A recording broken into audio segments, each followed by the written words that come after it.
We now have Andrew Skotzko, who's going to be talking to us about moreaka.net.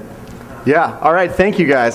So as you've probably heard about, no doubt at this conference, Akka has just launched 1.0 last Thursday. Aaron and I did a full day boot camp on Sunday, which a lot of people came to, which was really awesome, so thank you all. One of the really big questions that we've been getting since that boot camp was, how do I do a distributed transaction, right? I have this huge clustered application that can scale out across many different machines. How do I do a transaction? So that's what we're going to talk about a little bit today. So I only have a few minutes, so we're not going to really get into the code, but what I am going to show you is the high-level model for how you do a distributed transaction. This is not going to be like Leslie Lamport white paper status, but you're going to see the models here. So the critical thing about a transaction, let's just be clear about what it is. It is a single atomic unit of work that either succeeds or fails as a unit, right? And you're going to know whether it succeeds or fails. So the question is, how do you use that in a distributed system? Many people think you do this only for like a financial transaction, like an order, but actually you could do this for many things where you just don't want duplicates, right? Whether you're doing a resource-intensive process like crawling a lot of things or huge batch jobs, really anywhere you want to ensure that you just have one version of this job running. So let's get into it. How does it go? So here we have a network of nodes. Let's assume all of these are on different machines, possibly physically separated across data centers, and they're all going to be working together as a cluster. So a distributed transaction really works as a two-phase commit, and the first phase is the one that really matters, and that's really just asking around the cluster, can I do this transaction? The second part is the transaction itself, and it's going to be very specific to your use case, so we're not really going to focus on that. So how does this begin? First we have the transaction starts. So T-start comes in. So A is now the coordinator node for this cluster of machines that are working together. Then what he's going to do is he's going to send out, first he's going to internally get a list of his peers, and so he knows who else he's dealing with and collaborating with across the cluster. Then he's going to send out an acknowledgement message saying, I would like to start this job. And then at a high level, they're all going to come back. And so this is what the flow looks like in a successful case. So the coordinator gets the message start. He checks himself. It's just easier to write it that way. We can show you the code later after this lightning talk. So he sends himself a start message. He's also sent it to B, C, and D. They all check themselves, and they say, am I doing that task that you sent me, that job? Am I doing it right now?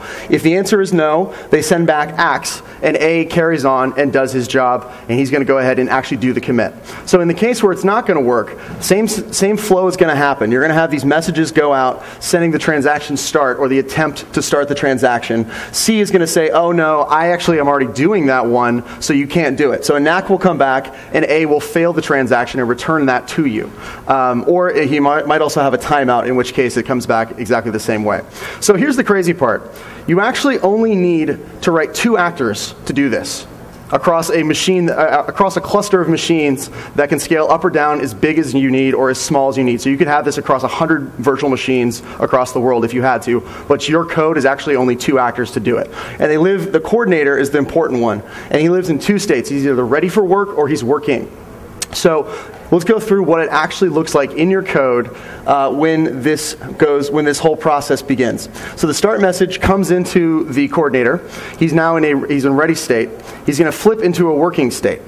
Then this DTC broadcaster is essentially an endpoint local to the machine. So if I'm on node A, this is node A's local endpoint that actually remotely lets him talk to all of his peers, right? So he doesn't have to know where they are. He just knows about his local handle to them, which is this broadcaster. So he's going to send his message to the broadcaster and say, hey, broadcaster, who are my peers?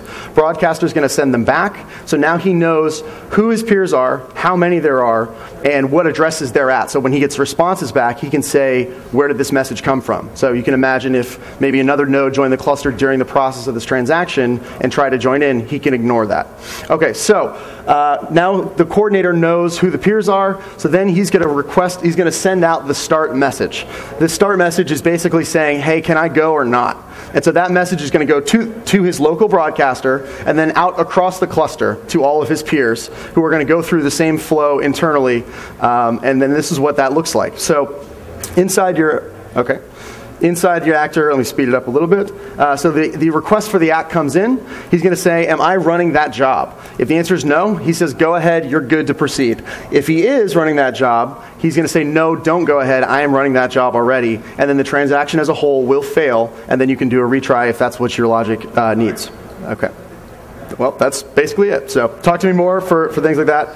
Last thing is that as a special fringe special, we do a lot of training, and we have a one-day special. Go to getreactive.net, little 25% special on everything we offer just for you guys. So thank you. Nice. All right.